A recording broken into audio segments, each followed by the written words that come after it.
who will be speaking this evening.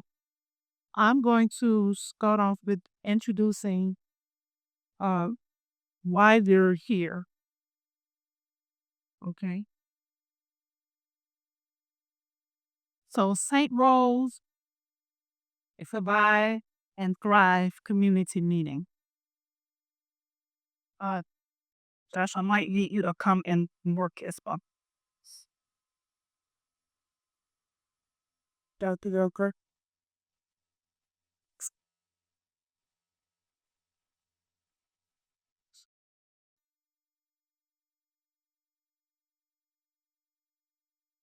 I am Kimbrell Eugene Trent, the founder and executive director of Refined Community Empowerment, based here in Elkinsville Freetown, St. Rose.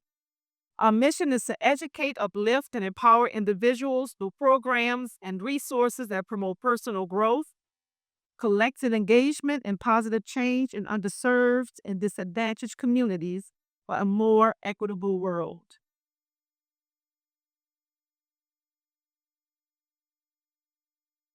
So we're here in Elkinsville Freetown. This community was established by a freed man of color back in 1880 is when he invited other freed men and women to come and settle here in this community.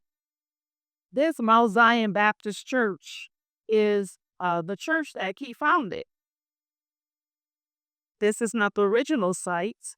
Of course, time took hold on the original building, but the church still remains.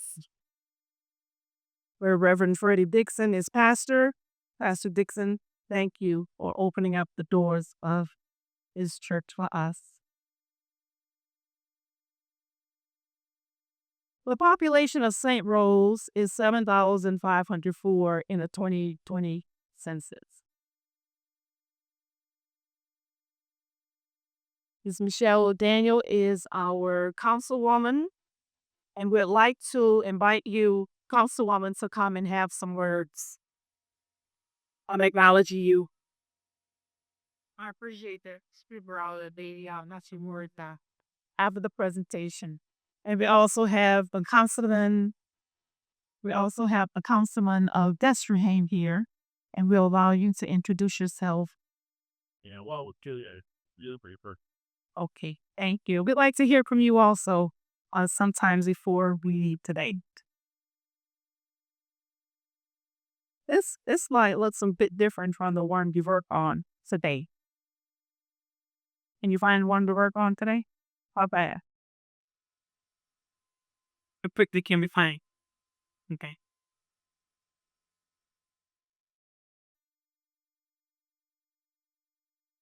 So the slideshow that I had prepared for today shows 5 different things that we are concerned about here in St. Rose. And so Josh was going to get them. Let me see if I can go off the top of my head. One is that we have been inundated with these chemicals from the neighboring IMTT for decades. So we have a situation where we have legacy pollution.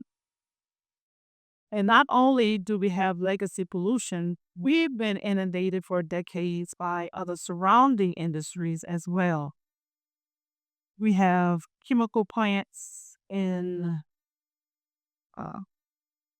here in St. Charles Parish, in St. John the Baptist Parish, in St. James Parish, the Central Parish, and all throughout here between Baton Rouge and New Orleans is considered the industrial corridor of Louisiana. And it's also been dubbed Cancer Alley.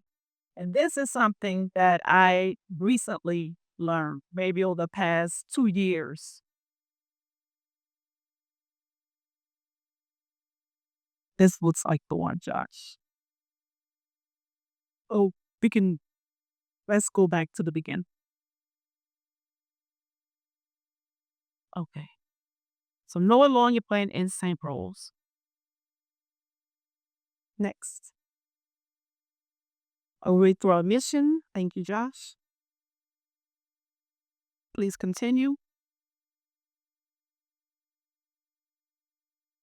So St. Rose is an unincorporated community in St. Charles Parish. For some of you may or may not know that.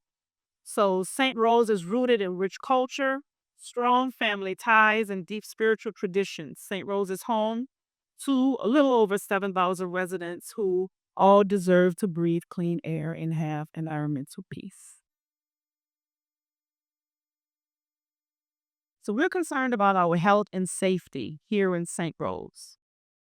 Pollution inundation. St. Charles Parish has an overabundance of chemicals already. Legacy pollution. Residents are getting chemicals in our homes and community and are sick and dying for decades. There's an encroachment of tanks from IMTT. IMTT is right next to Elkinsville Freetown. We're here on 2nd Street. As we go to, we have, let's see, 2nd, 3rd, 4th, and then IMTT and all of their tanks. We have no community monitoring. Harmful chemicals are not being monitored in the community. And we have a threat of this proposed ammonia plant with carbon capture storage. No ammonia plant in St. Rose. That's why we got started here with Refined Community Empowerment Incorporated. Next.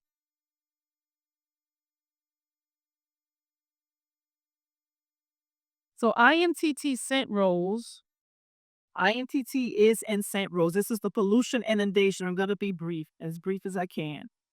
We have Bungie Grand Elevator in Destrehan, St. Charles Grand Elevator in Destrehan. We have ADM and Angle right across the river. You can see it from here. We have Dow Chemical Plant, which is a major pollutant of ethylene oxide. The Lotte Chemicals in Hahnville, Occidental Chemical Hahnville, Air Products in Taft, there, formerly known as Monsanto in Luling. Entergy's Water for 3 nuclear plant is in Kelowna. How many of you knew that there was a nuclear plant here? Okay, thank you. How many of you did not know that there was a nuclear plant here?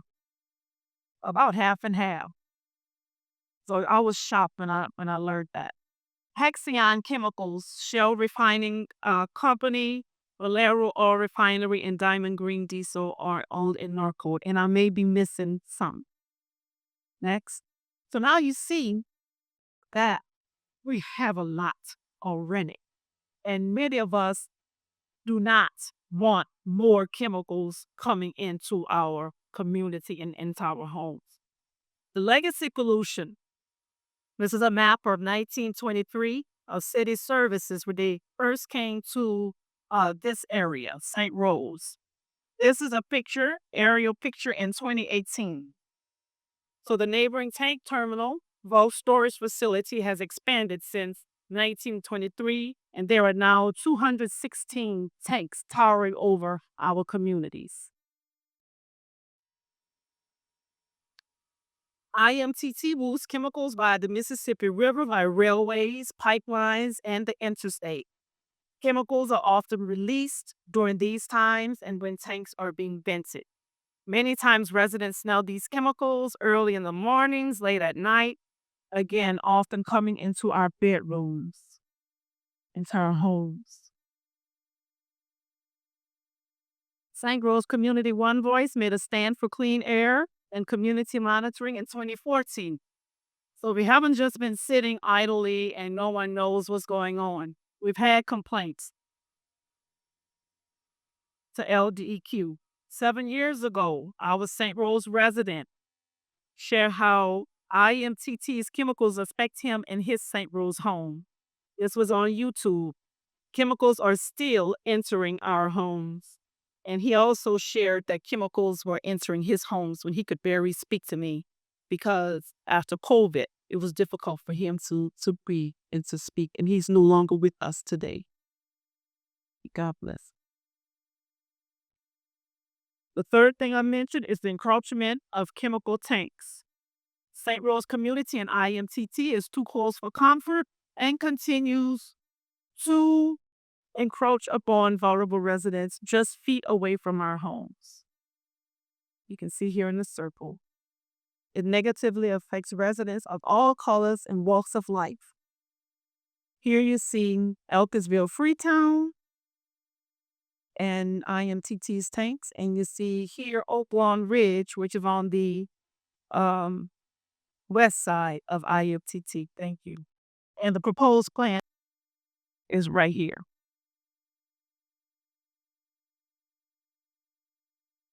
So this is a picture. Thank you, Cousin Tyrell, for sharing this.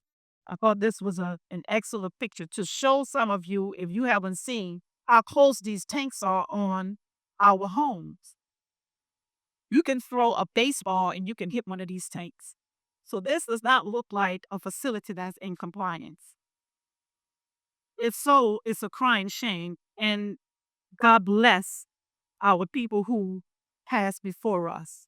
And they may have been in this cemetery due to the proximity and these chemicals coming from IOTT.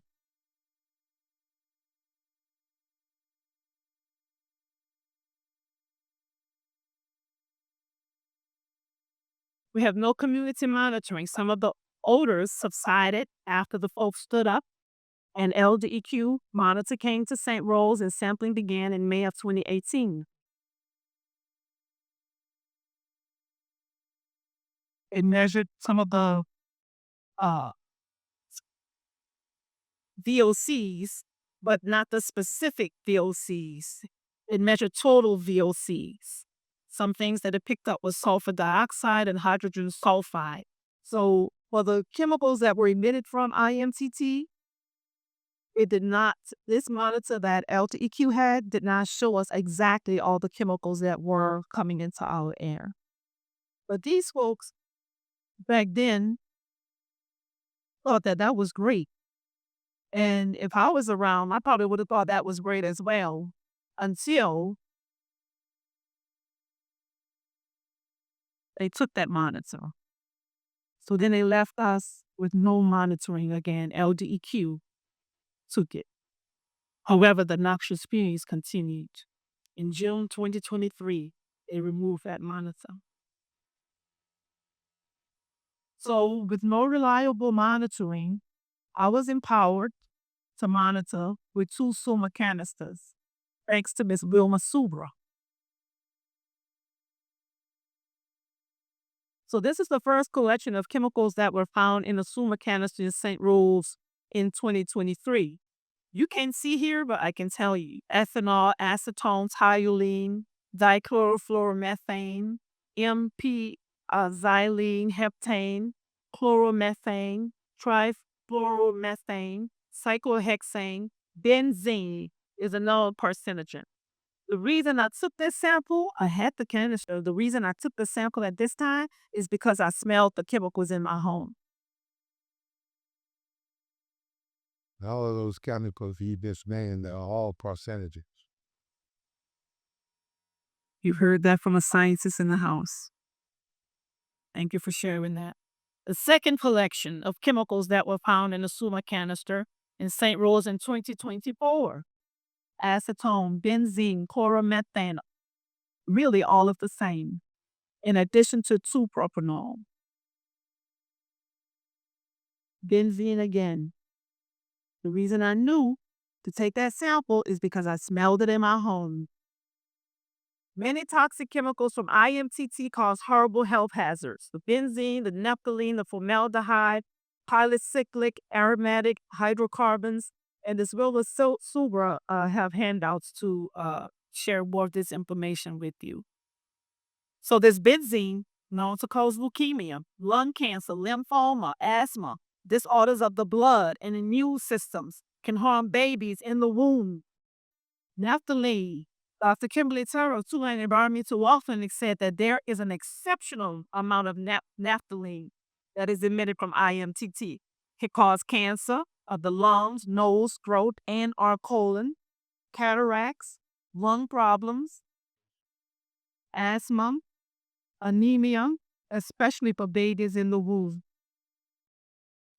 Formaldehyde, known to cause throat, nose, sinus cancer, and leukemia, breathing problems, eye irritation, and increases risk of miscarriage.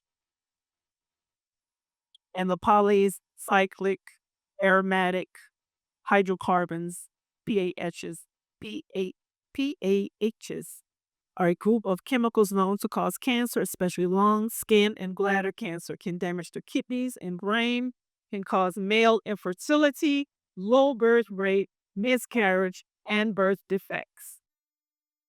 How many of you know someone who has any of these cancers? Yes, so you have had it now. Unfortunately, many of us say that we have seen it or heard of it in someone that we love. IMTT had fires in July of 2020, June of 2022, and April of 2023. During that time, there was some monitoring and no monitoring. The EPA also fined IMTT in July of 2024. Does this sound like a company that's responsible? Does this sound like a company that's a good neighbor? That doesn't sound like a good neighbor to me. July 12, 2023, IMTT executives introduced a Richmond Chevron monitor that measures air quality near IMTT's Richmond, California facility. And I was so excited that they shared this with us in that meeting. This facility in Richmond, California, you can see here, was much smaller than what we have in the St. Louis. So this is a gold standard community monitoring, 24 hours real-time monitor, many specific VOCs emitted by IMTT. So when we look closely at this, you can see benzene is one of them here. If you go to richmondairmonitoring.org, you can play with this. It's real time. It's exactly what they have in their air in Richmond, California. This is the type of monitoring we need. Because if we saw benzene, why do we want to see something that's going to show just total VOCs? It's not going to show the naphthalene. It's not going to show the formaldehyde and all the hexane and heptanes. Next. IMTT did not deliver that. I kept asking them, what about the Richmond monitor that you spoke about?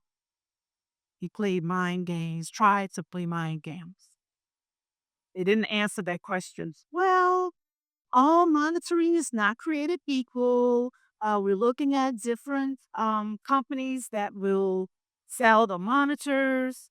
That's the type of talk that I heard. So IMTT, what they are doing, they are partnering with LING, Louisiana Environmental Action Network. This is an organization, a nonprofit organization that's started out helping us in our struggles here to resist further harm. But they're partnering to bring a monitor, Scott, AMesh, what's he called? QMesh. Is it QMesh? I think that's what Ken said. They're bringing this monitor. Thank you, Bernard. This monitor is solar paneled. We know we get a lot of rain. We get a lot of days that's not sunny. It measures only the total VOC chemicals, not the specific one. So this is the one they want us to be excited about. They don't want everyone else to know about that monitor that they showed me and some others in that meeting.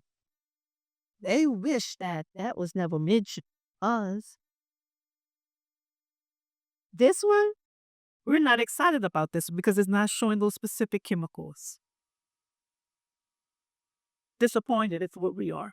So we continue to remind IMTT that St. Rose deserves the gold standard monitoring that they introduced to us in July of 2023. We want to be respected and honored Our lives are important to us, like the people in California lives are important to them. So IMTT, that partnered with St. Charles Clean Fuels to build the ammonia plant. So this is another problem. Next. So this would be number 5. So Tulane Environmental Law Clinic helped refine community empowerment and residents to secure public hearings. We had one with LDNR on the coastal use permit, just to catch some of you up to speed. Next. Louisiana Department of Energy and Natural Resources public hearing, August 22nd, 2024. We have our elder speaking here. God bless her and her family. She's not with us anymore. But she spoke up for herself. She spoke up for her family and for her community. This is what we need to be doing. Next. So the crowd at the LDEQ hearing in St. Rose was massive. Thanks to you. I think you deserve an applause. Would you please applaud yourself? Yes. Next. So the St. Rose Fire Department shut down that hearing due to overcrowding. Ms. Kaitlyn, Dr. Kimberly Terrell, Tulane Environmental Law Clinic, and myself, we contacted LDEQ. We asked them to hold this meeting in a larger space because this is a space in this library in St. Rose is where we held many of our meetings. And we had quite a bit of people. The capacity was 60, but they would not listen to us. We even specifically asked that it meet at Harry Herbst near Chin. So they made a comment, LDQ made a comment about the hearing saying that the disruption at the St. Charles Clean Fuels Air Permit meeting was an organized attempt to hinder economic growth and prosperity for the state and local communities.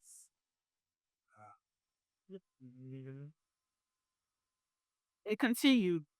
While we welcome public comments and questions, DDQ officials added, it is essential to maintain a peaceful environment during proceedings to ensure the safety of our staff and attendees. Do we look rowdy? The camera showed. Video was rolling. Cameras were clicking. We were all waiting for them to conduct this hearing. But instead, they said that we were disruption to the economy.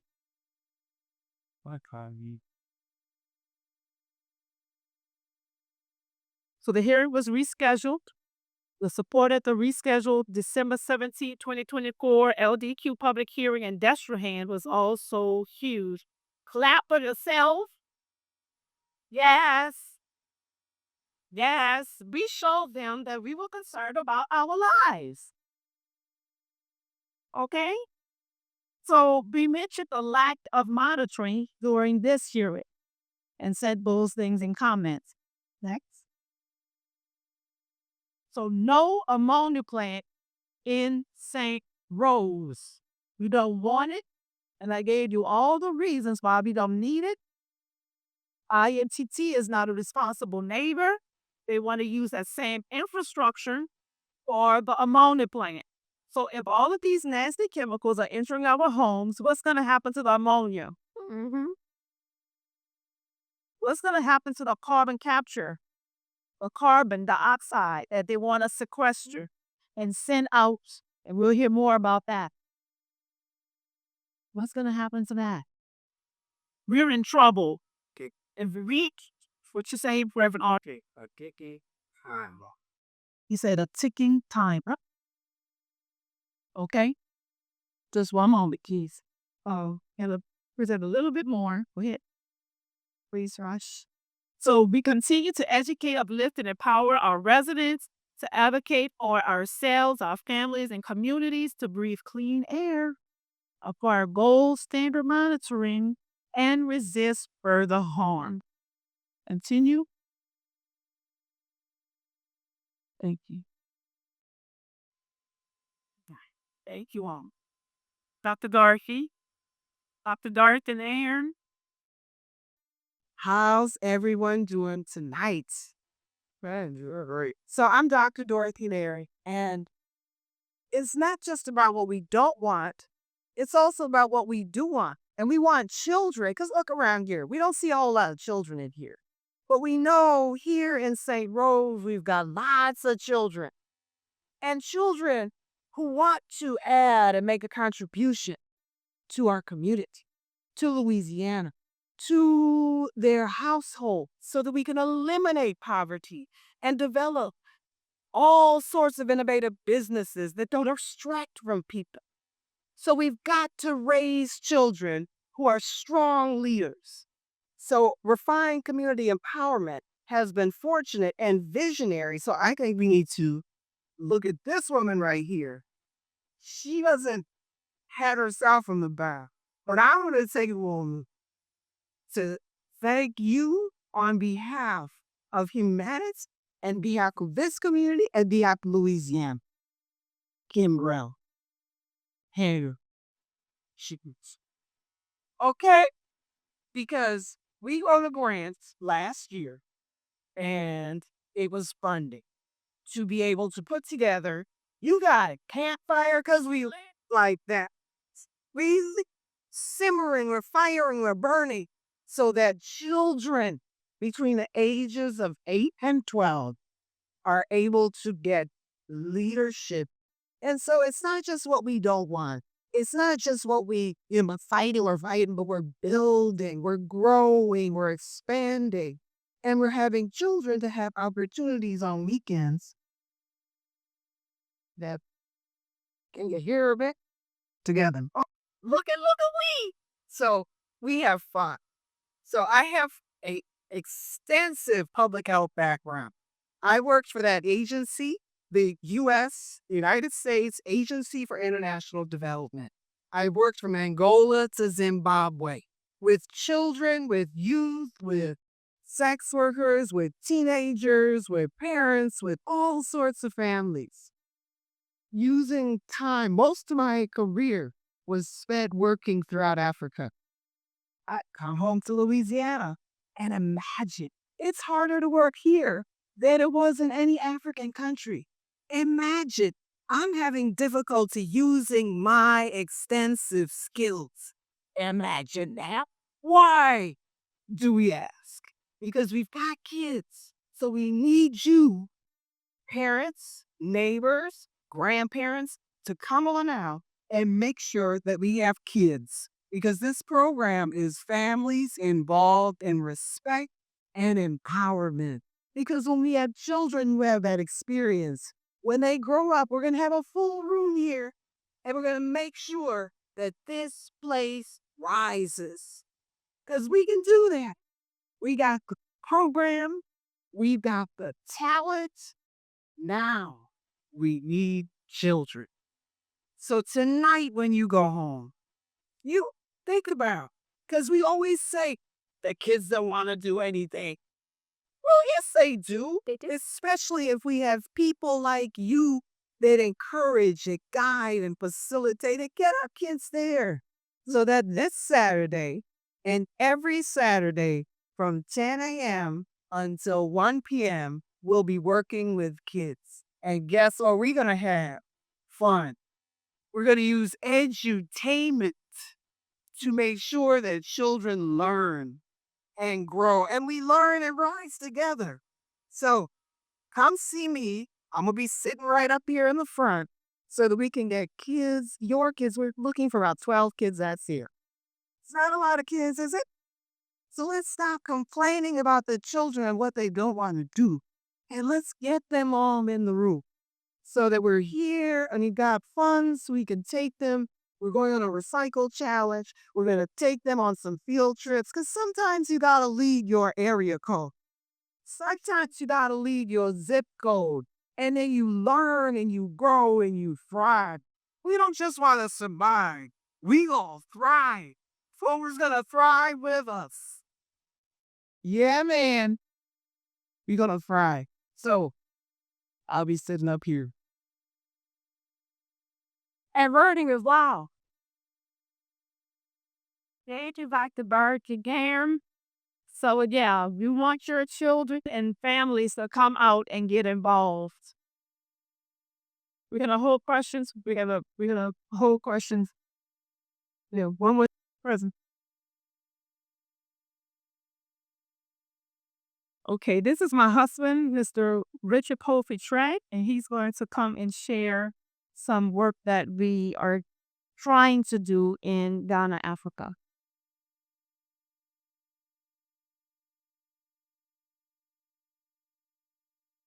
My name is Richard Kyereh from Africa, Ghana.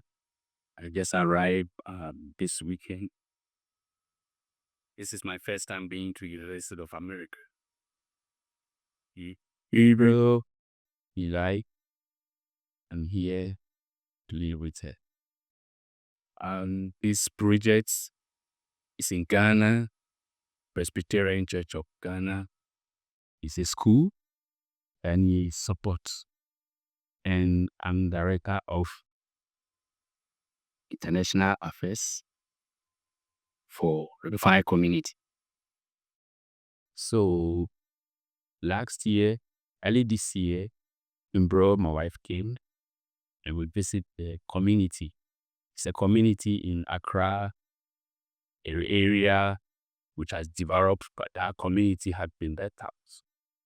So people over there need help of water, and the students around need computing center to learn ICT.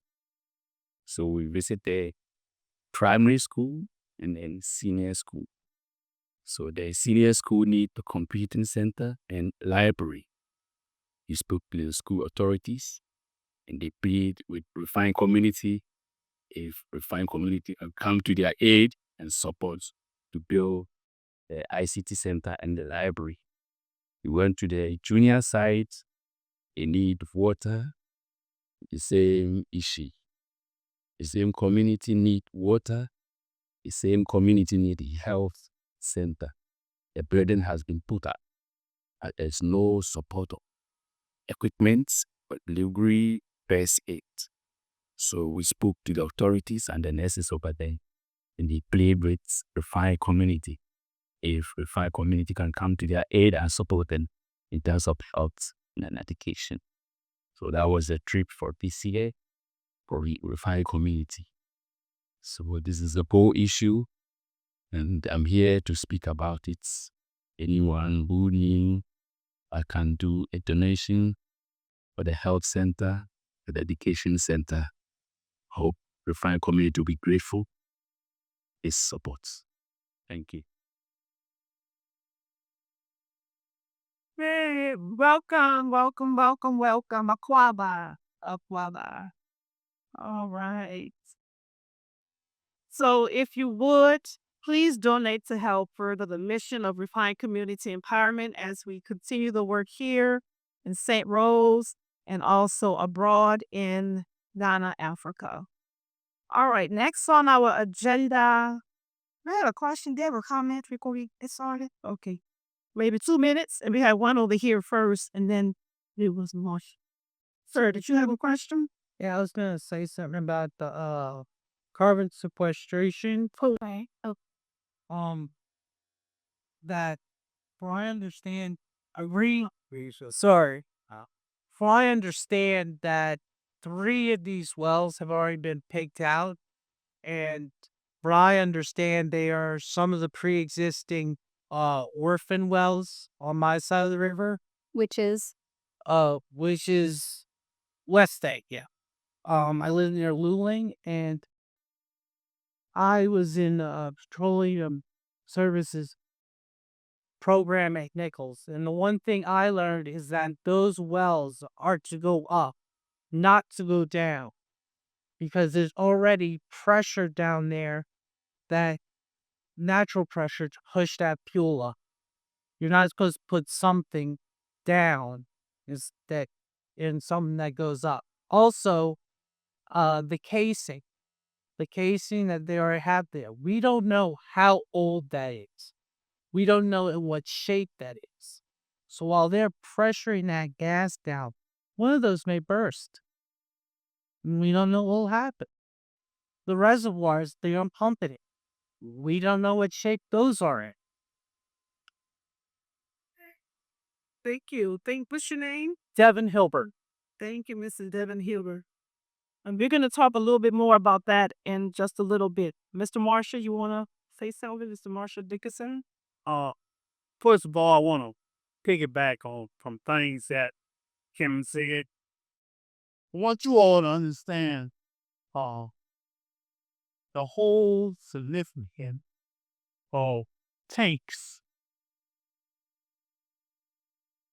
The ship comes in to unload. The ship cannot unload without being vented. So when you say vented, whatever chemicals that ship is carrying also is let out into the atmosphere. Tanks. I tested tanks twice as big as the tanks over at IMTT. What happens there is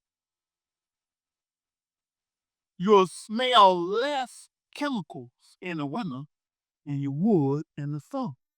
And that's simply because heat from the sun builds up pressure in tanks. When that pressure builds, it must be released. So can you imagine how many tanks they have over here that's either got to be self-vented or they got to be set up with what they call a release fan to let that pressure out to keep it from blowing.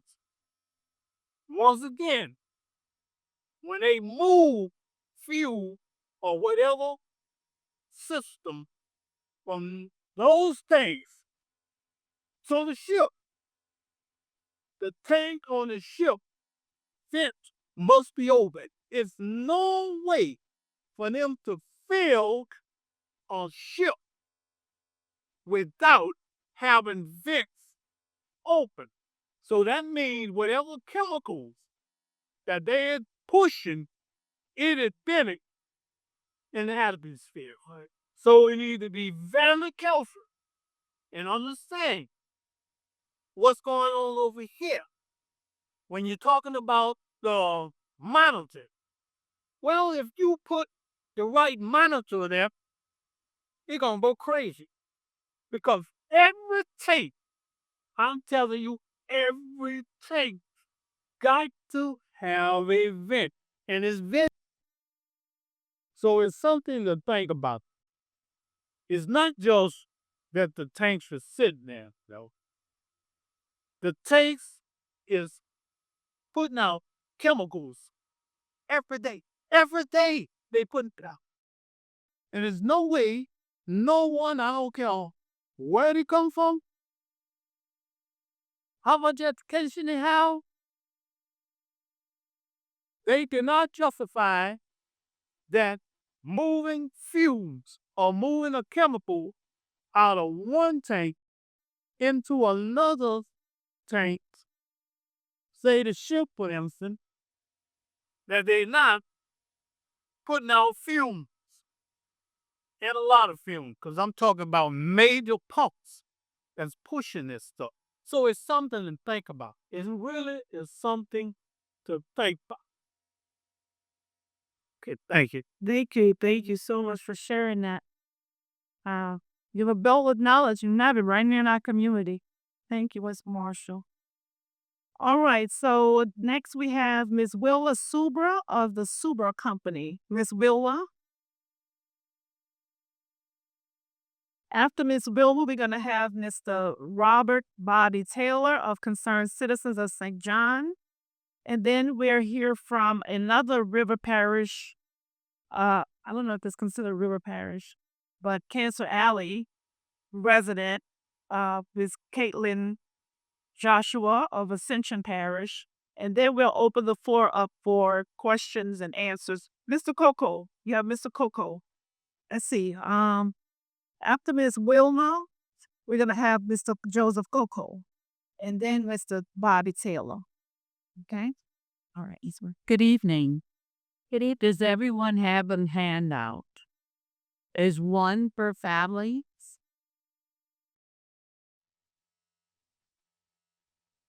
At the moment, both. That's going to be a challenge. You got this. So if you don't have a handout, ask someone that's at the sign-up table in the back to bring you one. Some of it is some of the info you've already heard, but you have it in written form. And then if not, it's very critical that we have that kind of information. So is anyone desperately needing a handout? Okay, she's getting it.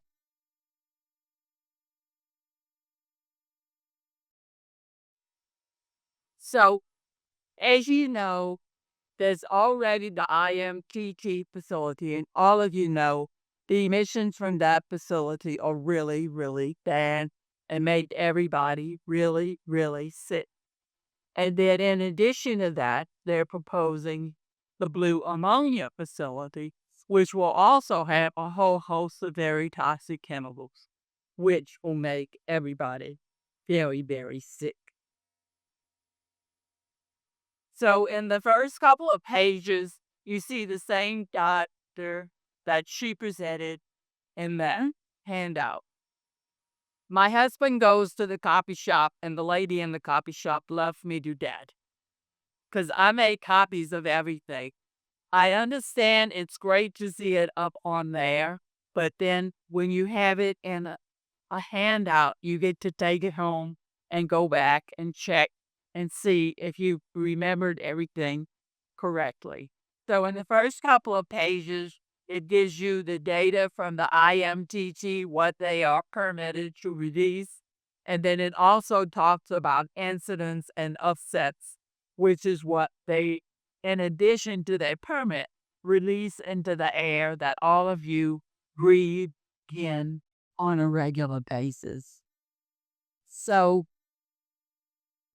I have a list of all the chemicals. You saw some of them on the screen earlier with the health impacts of those chemicals. So one of the things you have to remember is that what are the impacts? St. Charles Clean Fuel states the project will not result in disproportionate high and adverse impacts to EJ community members. So do you remember that? Do you agree with that? Oh, absolutely not.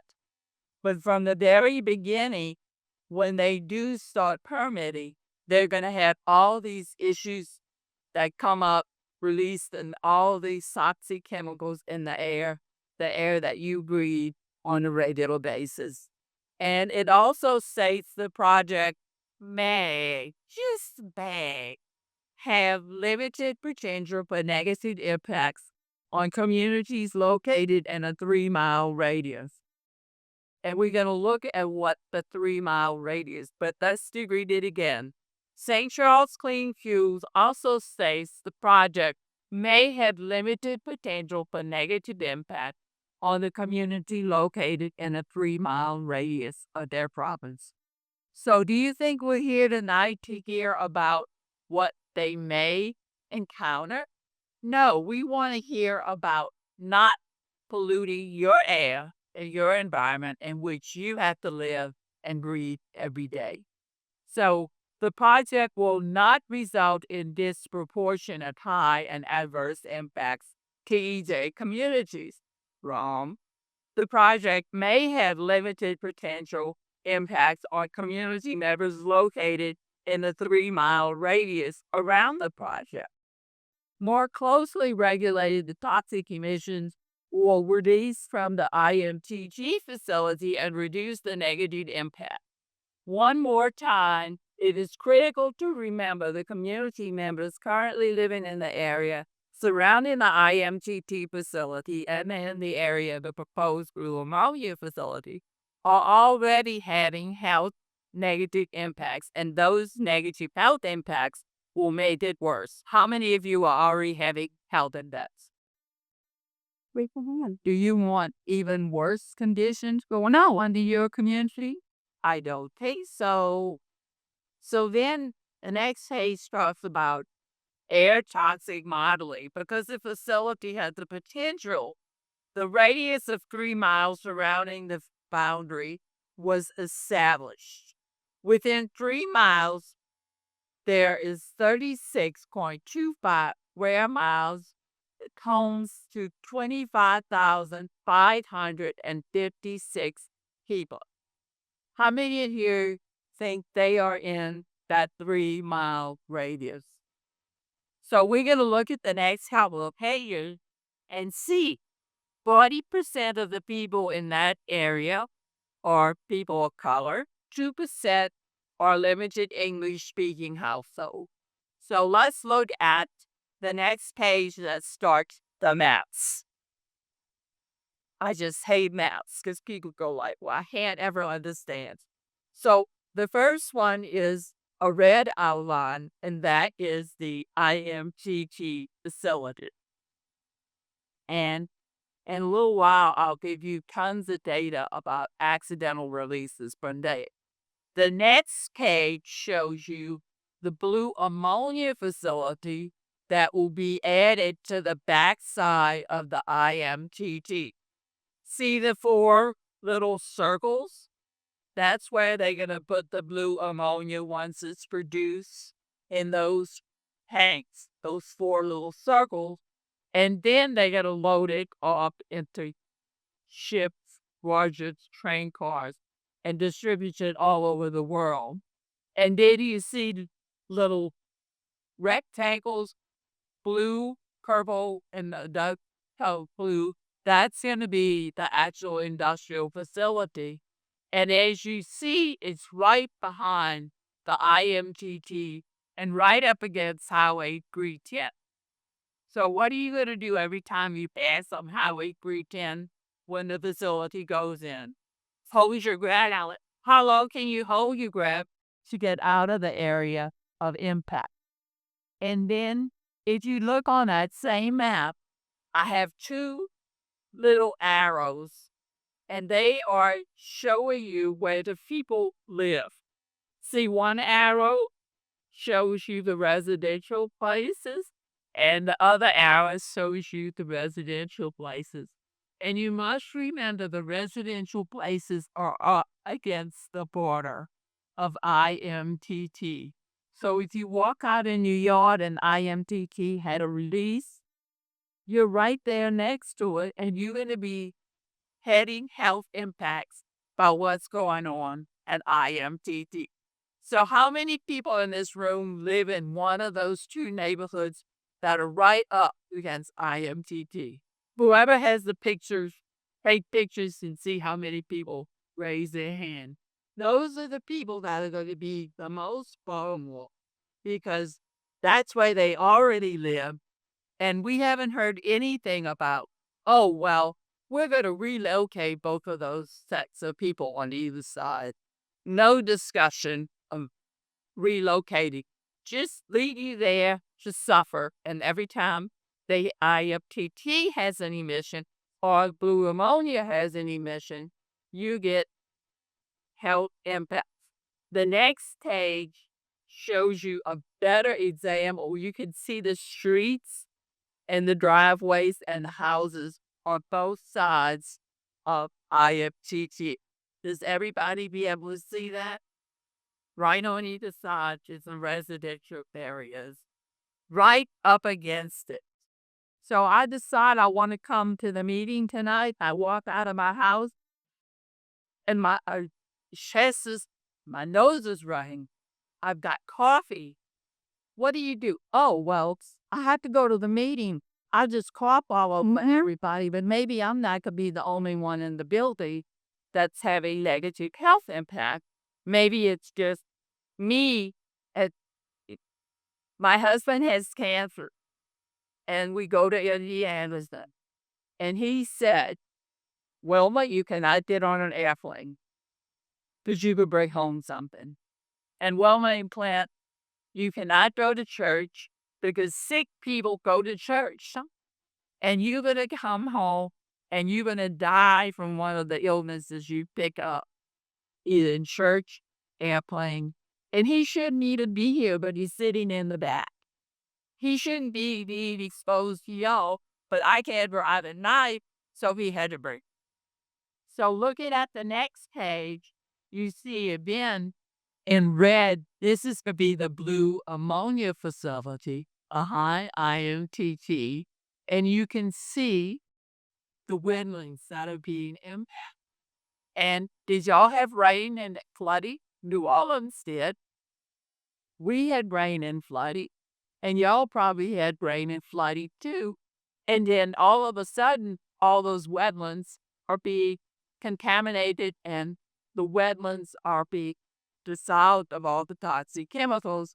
And then the next one just shows you more examples, the 4 big tanks and the blue ammonia part, and then the IMTT board. So you can get a better idea how close you live to what's going on. Now, after the maths, this is my confetti part. Silver canisters, the page, 2 pages after the math. This is a silver canister. It's a vacuum, and it's got a knob. And when you want to take the air sample, you turn the knob, and it sucks in the air that you're holding in your hand. And then we send it to a lab, one of the labs by the airport in New Orleans. And then we get a whole list of the toxic chemicals that were in the air. And this one was on the edge of the IMTT facility was where it was collected. And so you can see all the chemicals that were in the air. And then you can see the health impacts of those chemicals in the air.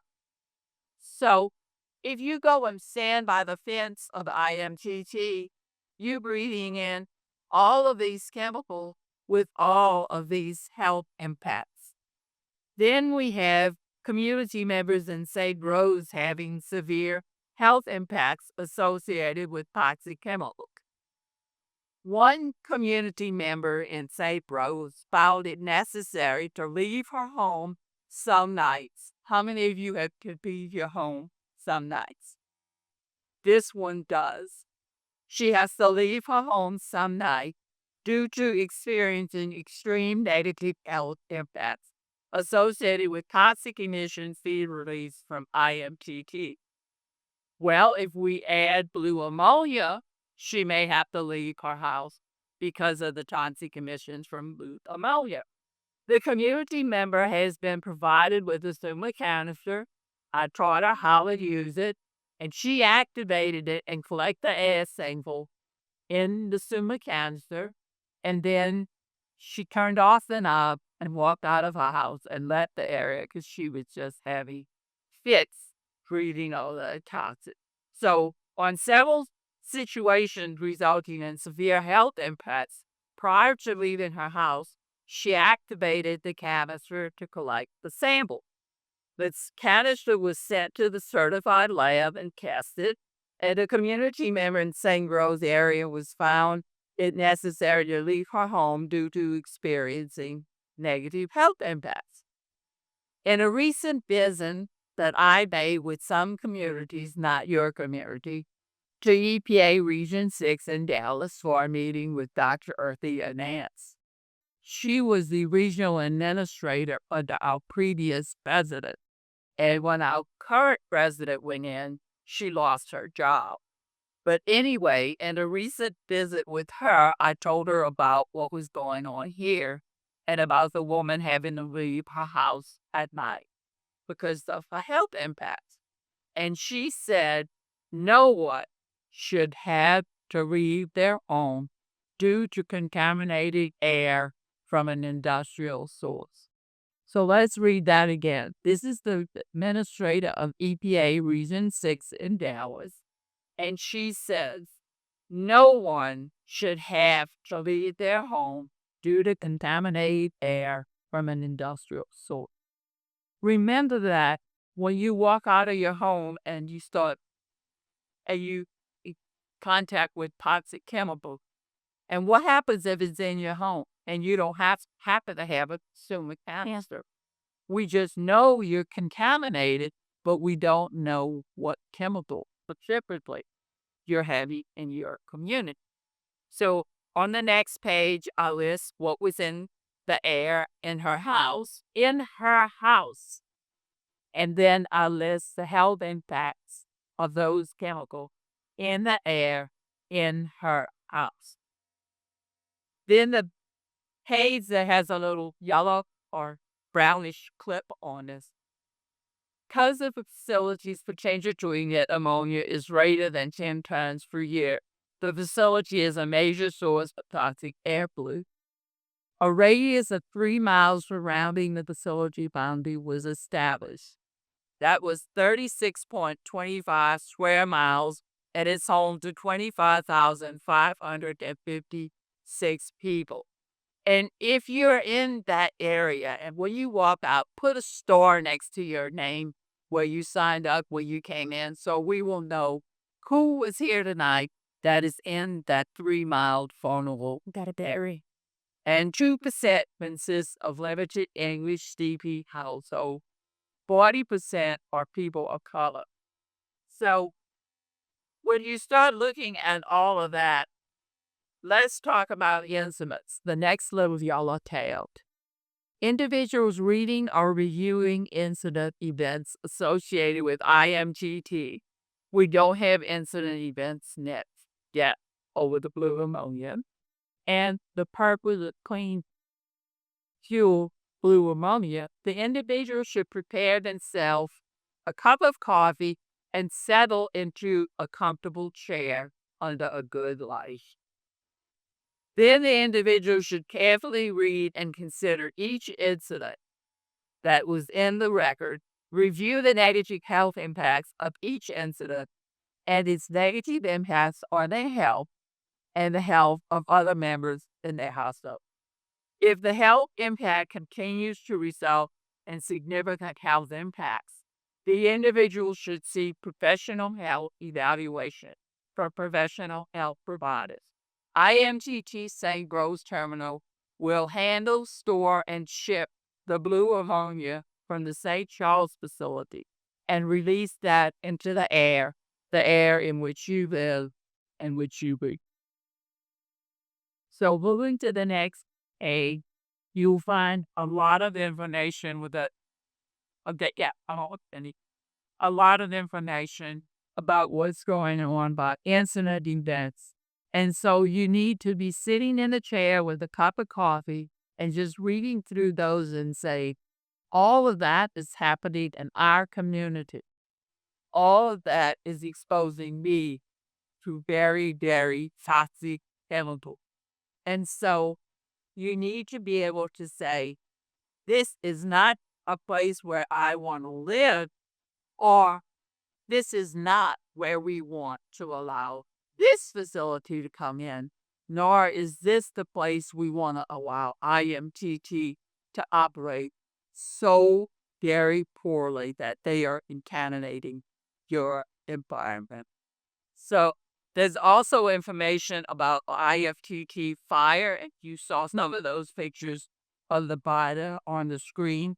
So you can look and come up with all the bad things that happened during that fire, and it's still not being settled. So this gives you an idea of what we already know about what's going on at IMTT and what we understand will go on at blue ammonia. And this is not the environment in which you want to live, raise your children, raise your grandparents. This is not where you want to be, as all of this new stuff, in addition to IMTT, happens in your community. So I have enough of these for one for family, but if you have other people you need to take home and there's some left, and if not, I'll have some more made at the coffee shop. Thank you. Thank you.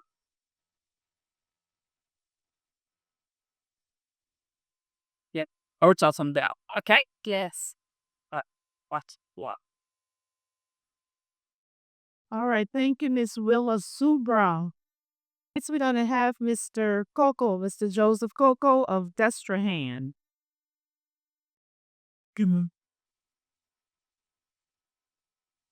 Open.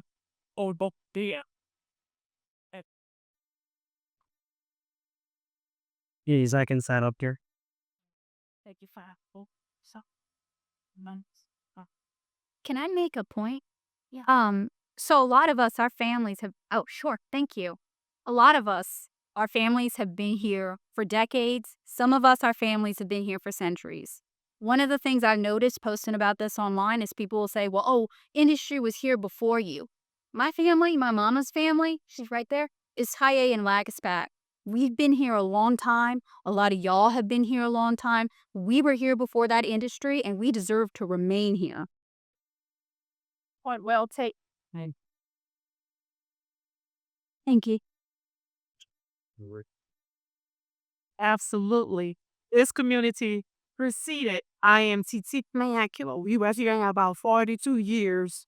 Our people were here about 42 years before they came. Yes, ma'am.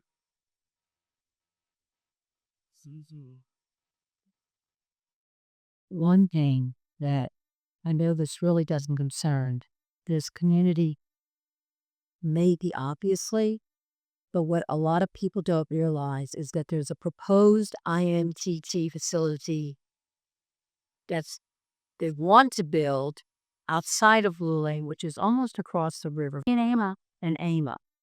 And we don't know anything about what's going to be stored or anything like that. The people that live next door to where that would be are trying to find it now.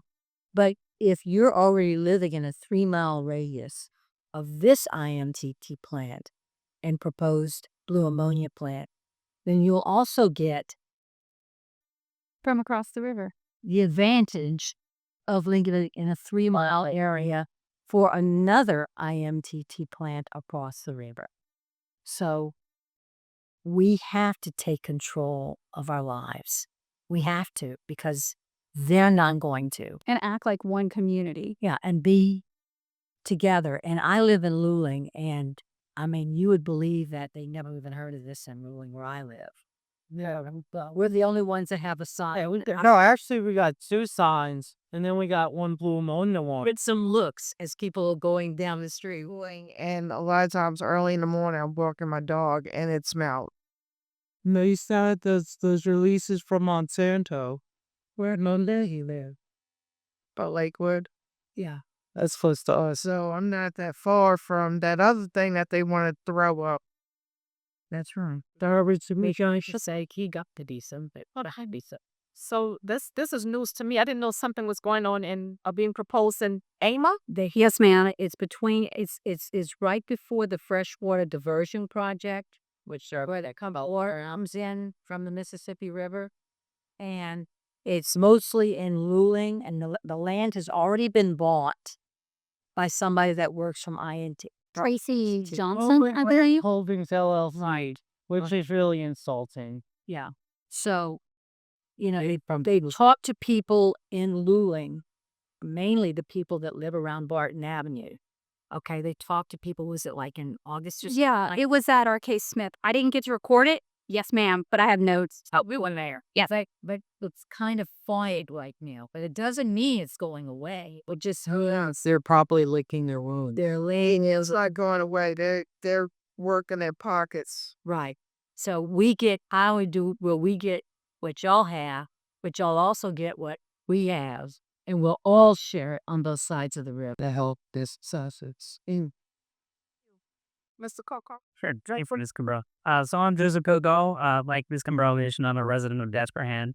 I want to thank her for inviting me out. We've been in communication. I've been doing some research just about some things that are happening, some in regard with sequestration, doing some of my own independent research on some of the potential customers of St. Charles Plea Fuels. So I wanted to talk about that today. I do want to mention If you see me sharing something on Nextdoor regarding this, he helped me with it. Like, we worked together on this. yeah, so I was actually just about to mention my wife. I thought campfires sounded really cool. I like the idea of our community thriving. Unfortunately, I'm not going to be telling you about anything that revolves thriving today, but my wife does teach at the library close to here. She teaches art classes, so teenagers, adults, and take some classes with her. If y'all showed up, it's free. Please take advantage of that. Um, but I presented something similar for this last meeting. But I'm going to be talking about the CO2 wells that are being proposed. Those are working their way through the permit process, and also some more details on the Lotte chemical greenwashing that I didn't investigate. So this is Lake Salvador, specifically the Lake Salvador Wildlife Management Area. The CO2 wells, the pipelines, the roads, and that sort of thing are going to be all in this rural area. And I know it looks idealistic. I haven't been out there myself, but it seems like a lovely place to, do some recreation, fishing, that sort of thing. They're wanting to just put major industrial infrastructure in that area. So the St. Charles Clean Fuel permits and their clients require them to capture and store the CO2 from the plant that we've been discussing, the ammonia plant, in order for the project to be viable. So while there are some CO2 pipelines in this area and have been for a little while, there would need to be more in addition to those, and they would also need to add those CO2 wells that I was mentioning to make this ammonia plant viable. So we don't want that, obviously. The CO2 wells and pipelines can be very dangerous. Like Evan was mentioning, the pressurized carbon tends to escape and rest in low-lying areas. And it can also lead to some slower complications like forcing salt into our freshwater reserves and just a whole host of problems that none of us even want to have to think about. We deal with enough in this parish. Just give us some respite, beef. So the hope is that cutting off St. Charles Clean Fuels access to the CO2 storage wells that they're proposing will make them lose interest in this ammonia plant. So while ultimately the CO2 wells wouldn't be a good idea, it may also have this rippling effect where the ammonia plant will no longer make sense. So there was a strategy exploratory well in this area that was approved, but the CO2 wells are currently working their way through the permit processes. This is specifically where they plan on building the 400-foot well pad for the Lake Salvador well. It's right in the middle of a Maiden Canes wetlands. This can potentially be a habitat for alligator snapping turtles and Louisiana black bears, as well as many other species. Like I mentioned, I haven't been out here, but it really seems like a great place for wildlife to thrive. And it would be a shame if we just dumped a bunch of concrete right there and started forcing CO2 into the ground. It's not just concrete. To build those pads, they also had to And then canal. Oh, they have to bend a road out there too. Yep. And it was like 40,000-foot road, something like that. And then they have to dig up and build a 18-inch pipeline, 16, something like that. So the United States Army Corps of Engineers requested feedback on a public notice on Section 404 and Clean Water Act permit for this Lake Salvador CO2 well that I was discussing. The photo I just brought up, the suggested site. The public notice was a little light on details, and later the United States Army Corps of Engineers announced that they would have some fast-tracking procedures, which likely applies to this permit, which would severely shorten the review process for this permit. But they did request public comments. The Section 404 permits are very difficult to get, so public comments on this permit are important. And I'm so proud of everybody who wrote a comment to this. My wife and I ran a campaign just trying to make people aware that the U.S. Army Corps of Engineers is asking for our feedback. They want to hear from us. They want to hear that we're afraid of these carbon CO2 wells. We have legislators who say you're afraid of this or coming out, speaking out against it. It's a big unknown, and there's not a whole lot of positive things that can happen from this for people in the community. So the United States Army Corps of Engineers public notice, I'd like to mention that Inberry will be involved in these wells, which is the company that I'll go into more of that later, but involved in the Satartia, I'm not sure if I pronounced that, the city in Mississippi, Satartia, yes, thank you. The city in Mississippi that had that large blowout of CO2 well, which caused several casualties, unfortunately. So we gathered my wife and I gathered some information, made a comment ourselves online, obviously, and we ran that campaign to make people aware of Denbury's involvement and just the greater um, well that they're looking at building in the area. So Miss Kimbrell graciously boosted that for us. I think she's probably responsible for a lot of the comments that Ames are getting, and we're hoping that will have some impact on whether or not they grant this permit, the Section 404 and Clean Water Act permit for the well. So unfortunately, they colored periods for the United States Army Forces here, isn't it? Yeah, that's what my wife was trying to tell me. But there's still some things that we can do, so I'm going to talk about that in a second.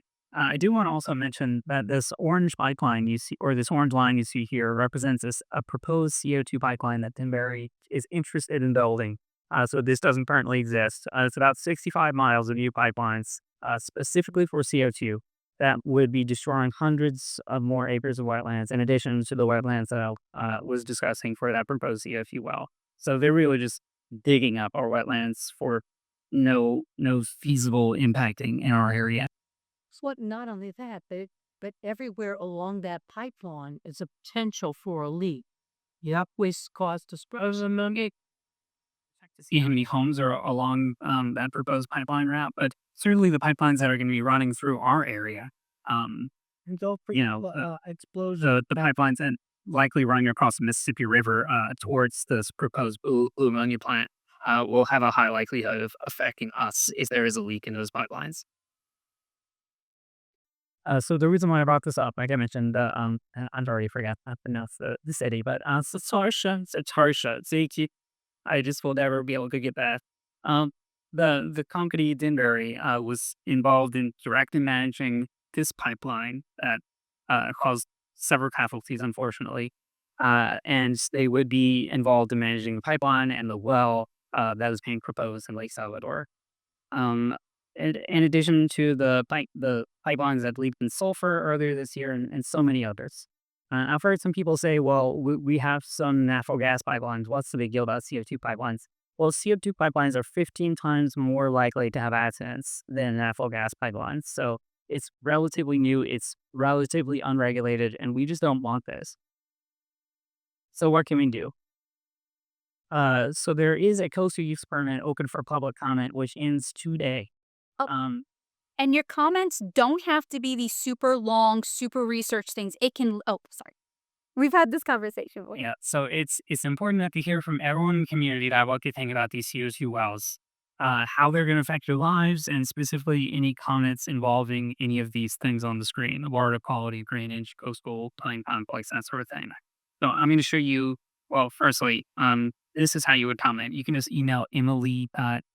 I'm not sure how to pronounce that. EMILY.ELEY@LA.gov. You would have to mention this coastal use permit number, which is why I have this QR code here. If you scan this, it should just automatically populate that for you. And you can just email her and leave a comment. It doesn't have to be anything complicated. Like my wife was saying, I'll show you some simple examples. That would be great. If you put that back on after you finish. Yes, I'm gonna have that. Thank you. So these are just not comments. These don't actually represent real people, but just to capture the spirit of what you might say. So I bring my 8th graders to Lake Salvador every spring to study wetland ecosystems. Please don't let them turn our outdoor classroom into an industrial site. My dad taught me to fish these waters, just like his dad taught him. That access road will block our favorite bass panels near the cypress stands. This is about our way of life that's lasted 3 generations. I've documented 176 bird species at Salvador Wildlife Management Area, including several endangered ones. Last week, I watched a family of wood storks nesting right where they plan to build that massive quail pad. These birds won't come with industrial activity. I spent 35 years engineering for the oil industry, and I can tell you their claim that a 6-mile road won't alter water flow is pure nonsense. That road will act like a dam cutting off the natural drainage towards Bayou des Allemands. The water's got to go somewhere, and that means flooding our properties. We just spent $8 million on the Lake Salvador Shoreline Protection Project, and now y'all want to let a private company destroy those same wetlands. This makes no sense for our parish, our taxpayers on the restoration, not destruction. So, like I was mentioning, you can really just say what's on your mind, couple sentences, write to Emily, tell her your thoughts on these CO2 wells and how they might impact your life, specifically with regard to coastal systems, if possible. Does anyone have any questions about how to make a comment? I was gonna make a comment. I don't know if it was in 2014, but if y'all remember the parody pipe explosion where they were sending a pig, which is like a pipe cleaning thing through that pipeline, I think it's owned by Texaco. It goes through Parody to the Texaco refinery thing. There's a major explosion. It killed at least 2 people. And it basically, I think, lasted for a couple days and shut down traffic. Yeah, it shut down traffic. And I don't know how high CO2 burned, but I think that was like 1,000 degrees, or something. Yeah, so any of this hand pipeline activity can be dangerous, especially when you lack a kind of regulations that many of the other pipelines have. Yeah, we really don't have the infrastructure to take care of that. We don't have the hospital infrastructure, we don't have the fire department. And you would know because you were in the. We get a mic to you, please, Scott. Mike? Hey, Stadius is the morons. How'd it go? Thanks so much. I just want to grab Excelsia. Thank you for that. I would also suggest, especially for the coastal use permit, as well as the Army Corps, but if we're able to get around 200 to 300 signatures requesting a local permit hearing, the Department of Natural Resources will do that. So I would also advise that you're emailing Emily, request a hearing in St. Charles Parish. We have done that because there's a lot of fishermen in these islands. I'm from New Orleans. It's where a lot of our catfish come from. And their schedules, they're not reading these. So really the only way for the state to really weigh the impacts upon our state fisheries is to hold a local hearing close to where the fishing is. So I would add that. Just request a local hearing. And it's 200? Roughly, I mean, that's what it's done, and that's about the past. But Do they have to be in Desalmans or the general St. Charles Parish area? we've been asking for the West Bank just because that's the project is located. But I think that part of it just considers any requests for a local public hearing, and then they'll decide on where that is. Maybe you should be in touch with them about that, give them what happened with LDEQ. But I think for now, first night, I think some people's requests from them. I think the department would likely grant that year. Thank you. Yeah, so I did actually request that in my personal comment. And you're absolutely correct. It is vital that we ask for a public hearing. Currently, there's no plans for a public hearing for the CO2 wells, which is a shame because I've seen a lot of interest in our local papers and some of the broader papers, and just how these CO2 wells are going to affect our life. I'm going to try to read through some of this Lotte information quickly. So I hope everyone understands how to comment about the CO2 wells. I wanted to switch gears real quick to talk about Lotte Chemical in South Korea. I know that sounds a little strange here, but they're potentially one of the customers of the ammonia plant. So I mentioned last time that they have an extensive environmental sustenance and governance framework. And I also mentioned that I created a stakeholder report, which demonstrates some contradictions in those ESG principles. So what I did with that, I requested that they get back with me within 3 weeks with some comments on that report. They did not, unfortunately. That would have been much easier for me. So I wrote a press release and sent it out to media. And I ended up sending personalized emails to press in all of these places. You might recognize some of them. Observatory has actually been in touch with me. New York Times, of course, as well as some that you might not recognize, like some of the Korean news agencies, like Kyereh and ESG Today. So what's next? So I'm still waiting on a response from news media. Just recently sent out those emails. Please email Emily, like I mentioned. Tonight is last night for comments. I am I've also emailed some of the human rights groups that Lotte Chemicals is a part of. So hopefully I'll hear back from those regarding their lack of response and just the general violation of their ESG principles when partnering with St. Charles Funny Fuels. Um, and I do want to mention that you can scan this QR code and it will bring you to comments on the ESG if you would be interested in doing that. But that's not as vital as emailing Emily. So here's my contact information. If you have any questions, please reach out. I did start a newsletter. I've been emailing some people about some of the like the CO2 wells I've been having in our area and any other industrial activity that comes out. And please just subscribe to this, and I'll try to encourage people to learn how to share their voices most effectively with the government. And check out BayouBlockade.com. He's going to be updating it with every step of this project. So it is refreshing, and it will have information on how to contact specific people for the next step. Yes, I've been running BayouBlockade.com for a couple of weeks just on these CO2 wells, for instance. So giving information about those things. Thank you. Thank you. Let's just do more Coco. If you would take this time out to scan, or like let's put that on right quick. So if you did not scan this, please scan. This is very important that we make these comments and ask for a public hearing in St. Charles Parish. Yes. And if you notice, there was a pipeline, proposed pipeline that goes from like St. Charles Parish up to Ascension. Mm-hmm. It would reconnect. Yeah. Okay. We should get another comment here on that. Okay. Well, thank you very much. That is a segue for our next speaker. And the reason that we asked Mr. Bobby Taylor to come and speak. Oh, she's still standing.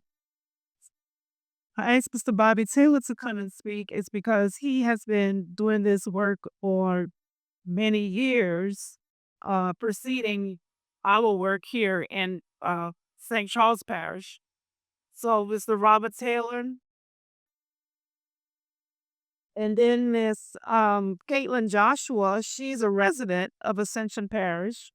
So they're having similar issues. So we're just inviting them to show you that this is not an us problem.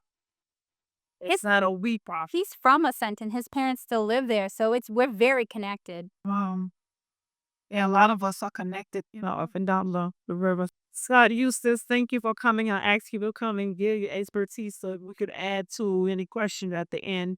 Mr. Bobby is review us about 10 minutes if that's possible. Sure. And Kaitlyn, about 10 minutes, and so we'll have some time for questioning. And after that, we have a meal to go.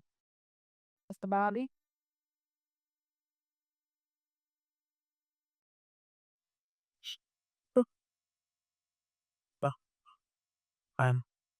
Delma. Oh.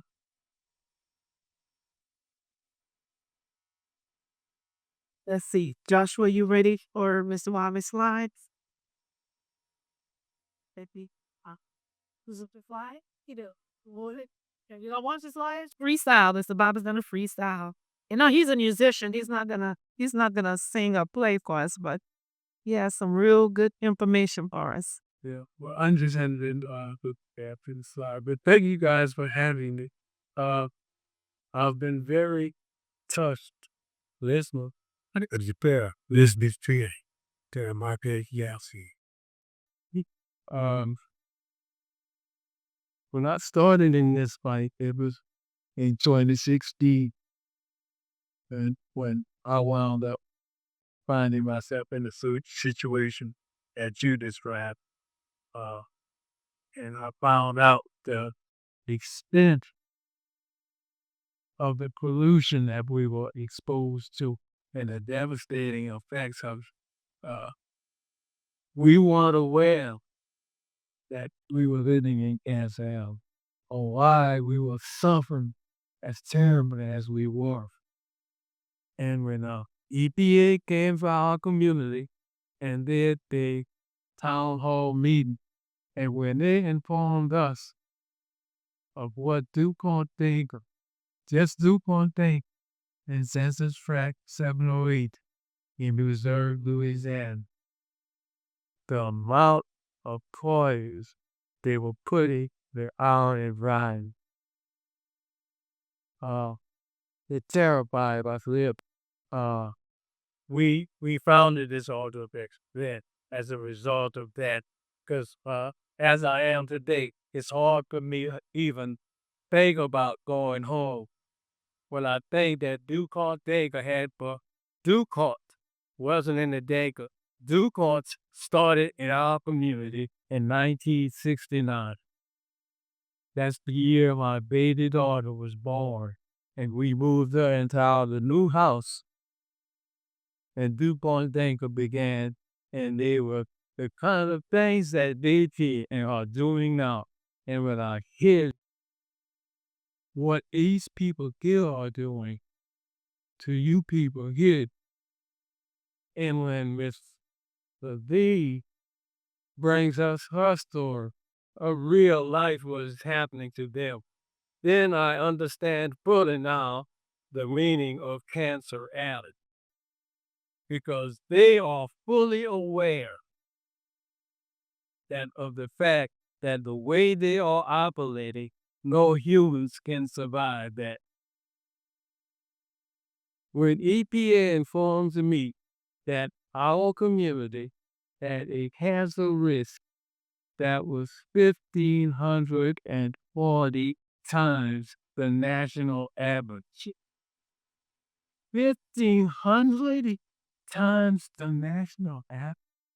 Directly as a result, EPA of chloroquine being emitted into our atmosphere by the big point thing. That was in 2018 when it goes to say March. Because we got an elementary school that's 1,000 feet away. 500 babies from kindergarten to fifth grade who are bused in from around the parish to this school in our community, and they are exposed to 400 to 700 times what the EA says is a safe level of chloroquine. And gotten in the street, be washed from Fifth Ward to Baton Rouge. Because we could not get the attention of our local official. Couldn't get the school board. We begged them, just relocate the children while we fight the war to get them to stop poisoning the community. But in the interim, let's move the children to a safer place. This was in 2017. The children are still there. Today, they bust in these black children from around the parish. And of course, they got what they call collateral damage. There are also white children there. And they refer to them as collateral damage. These people are the cruelest. When you talk about, and I listen to you, I thought we had problems. But that's all over Cancer Alley. Yeah. Cancer Alley officially is the 5 parishes, starting with St. Charles going west. St. Charles, St. John, St. James, Ascension, Iwoodville Parish. So just to be clear, because there's a whole lot of stuff that's going on. When the Biden administration went in the 20s of 2000, I was beginning to get frustrated because he couldn't get the attention of anybody. We actually marched to Baton Rouge twice. We were totally ignored by the governor, by our parish council, by our state representative, black, by our state senator, black. We were completely ignored. And I get a phone call from a guy who introduced himself as Michael Reader, new administrator of EPA, and that he had taken over us from our region. We're in Region 6. And I told him that. I said, we in the region. He said, no, you're under my direction now, and I'm coming to reserve. What I'm trying to say is, in 2021, Mr. Reagan came and talked with us. He walked the streets, and he asked me, what we needed the most. And what we needed to start out, first of all, it's important that we know what we are breathing and laying here. And it's very important. And when I said that for him, I said, we need to know, how can we do this? He said to me, I will put that on the agenda, Mr. Taylor, of getting you the ability, just what you're talking about now, was this important. And just as how important it was to them, because he went back to D.C. and he passed a law, and he put aside money for the fence line communities. He said, Mr. Taylor, I've got it here. The fence line communities, I'm going to send you $500,000 to start. But it's important that we get you the ability to monitor your air, to know what it is you're breathing. And that's what he did. But not one fence line community got the money. Not one. Somebody got it, but it was nobody in not one of the fence line communities. For $500,000, that's 5 fence line communities. Where is that money? Why didn't we get it? Who got it and why did they get it? These are questions that we need to pose because it's going to benefit us if we can start off with $500,000. Mr. Reagan allocated that money. And it was out. Why he didn't get it, I don't know. But that's a very long story. So I could get the ram in it because this is such a touchy subject for me. It's a barely. I just buried my wife 4 months ago. My mother 10 years ago. My brother 7 years ago. My sister. I got nieces. I got next door neighbors. The whole family. Just about. The neighbor across from me there, he had 4 sons and 3 daughters. Him and his wife. He's gone. One of his sons gone. The rest of them got cancer. And if I can go down my neighborhood, most people can where I live. I mean, Miss Sharon Levine up in St. Dan, she's going crazy. She's going to funerals 2 or 3 times a week. And nobody is doing anything to move this old. We can't even, that's the first important part of this, is that's essential. I mean, how can any human being be expected to live under this, not even knowing she can't go to bed at night? It comes in her bedroom, and she don't know what else. Nothing else. Of the 29 chemicals that the government licensed DuPont data to emit in our atmosphere, I know of 2 or 3 of them, thanks to Ms. Subra, not to the government. So I knew about oral cleaning. I had to know about that one and trying me. But this is the 21st century. My God. I found out that the community that I live in is a sacrifice zone. Have you heard that? And who decided that we are sacrificial lambs? Sacrifice to what? On a multi-properties, multi-billionaire corporation that determines that our lives are worthless. Yep. Federal. It's been worthless for them to, when I listen at that list of things you just did, what kind of person could do something like that? Who would think about doing that to innocent people? Not just us grown-ups, everybody. Our children, we have no future. Those children at Fifth Ward Elementary that's being exposed to these high levels, they are far more vulnerable to that stuff than adults. So, in terms of us fighting this, it's going to be a hard struggle for us, and especially with the new administration in D.C. But we have to join together to fight this. We have to not let them continue to divide us because divisions in the ranks and deter us from our fight to preserve ourselves, our elders, and our children. And before I go, that's just one thing. There is before the House now House Bill 4, which will guarantee the local parishes the right to determine whether CTSD could come into their community. The pipelines and the storage facilities, House Bill 4 will give the parishes now, which we don't have, the ability to determine whether or not they can come in. So it's important that we contact our people in the legislature and tell them to support House Bill 4. You bring it up, Wilma. Thank Cass. Thank you.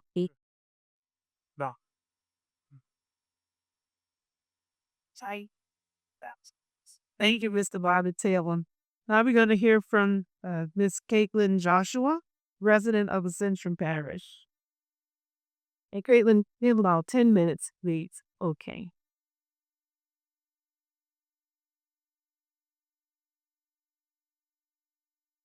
I'll be quick, y'all, and I talk pretty fast, so I'll try to slow down a little. Okay, no worries. Like Kimbrell said, I'm Kaitlyn Joshua. I live in Geisler, Louisiana. Originally from Baton Rouge, but my husband's family's from Geisler, so that's where we are.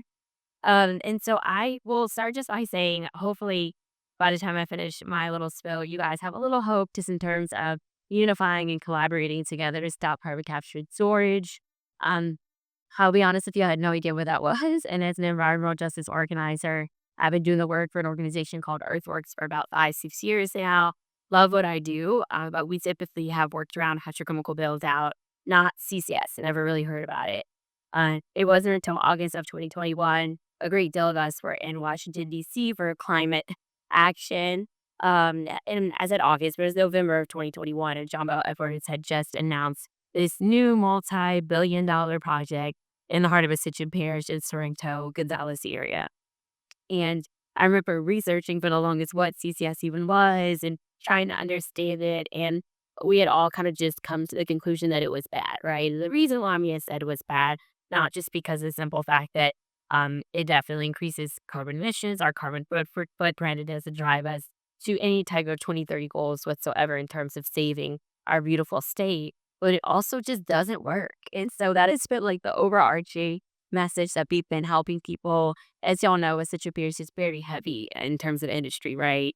Most households are oil and gas. I can name several family members on my husband's side that don't necessarily work for industry, but have an indirect benefit or industry being in the area. So it's very difficult for folks to kind of consider themselves anti, oil and gas build out. But I want to talk a little bit about what we've been doing as Ascension Parish and what we're finding is working. So the first thing that we did, we formed Louisiana Against All Solutions, which is a phenomenal coalition of organizations from across the state of Louisiana, including some here present tonight, where we work together to solve CCS and help people understand its impact, right? And not just from this not my backyard type of perspective, which seems to be very problematic, but also getting people to understand that they need to care about their neighbors in order to save themselves. That's just kind of how we have to work on this particular project. And so air products is our biggest baby, if you will, that we've been fighting for 3 years after forming Louisiana Against All Solutions. We worked with the firefighters in the area to help them understand the impacts, especially with the example that was mentioned around Satarsha, Mississippi. We literally brought that fire chief from Satarsha, Mississippi to talk to the firefighters, help them understand how they would not be in a position to help the folks in Ascension Parish. Should something happen, an emergency happen, pipeline leak or rupture, CO2 is displaced, and as a result, you can't even crank a fire truck, much less get to people in a timely fashion, especially in a large parish like Ascension. From there, we started doing a lot of webinars and town halls and monthly meetings, which have been really productive. Our last meeting last Thursday in Ascension Parish specifically talked about the different comment periods that we have coming up. We are waiting for Louisiana Department of Environmental and Natural Resources, Energy and Natural Resources, to propose or announce the proposed facilities application for their 404 cup water permit. But while we're waiting for that, there are other things that we could be doing. We're really moving people and driving them to do public comment on the Army Corps website. And Scott, correct me when I say it wrong, as I always do. But essentially, they are applying for an overhaul of a particular highway within Ascension Parish to be able to construct a facility. Ultimately, it yields to Air Products being able to create the largest CCS project in southern United States. And so we had an additional 5 days to comment on that. Is that right? For that particular public comment? That's the heavy haul road. The heavy haul road. They don't fabricate the plants in America. They're usually fabricated in another country and then shipped into Louisiana over the river levee. So that first permit, that first permit for this air private school ammonia plant is a permit to impact the river levee with a heavy haul road. So yes. Thank you so much. And to be clear, y'all, just kind of give me an idea if you're not familiar with this facility or this project, literally would span from Lewiston Township, Ohio, where we're basically utilizing Lake Maurepas, demolishing it, what's left of it, to be able to construct pipelines that run through St. James and St. John from that facility in Ascension. So it is massive, it is huge, but what has been beautiful about the movement is being able to work with the folks on the lakeside in Lewiston Township, Ohio. They've done a phenomenal job of getting resolutions passed on the local level. They have bird dogged the crap out of their legislators to say we do not want this. And the bill that was mentioned, HB4, is actually by one of those representatives in the area. So we really have moved the needle on the way that people are thinking about carbon capture and storage. And we're able to move over 200 plus people to the Louisiana Department of Environmental Quality hearing in October, which is phenomenal. You really couldn't even get in the door. Your photos looked a lot like ours. And I said, oh, yeah, you came. And it just is constant reminder that this work, although it be hard and long, it may be hard or long, we're definitely doing it together. But one thing that I want to make sure that I leave you guys with, just in terms of power door knocking, having conversations at for people's front yards, it's been so imperative to this movement. You may have someone in your community that does work for industry, but has a staunch belief that CCS does not work and is not on into that as well. And so door knocking has really played into our favor, and I'm sure it has for y'all too. I know we've discussed this, Kimbrell.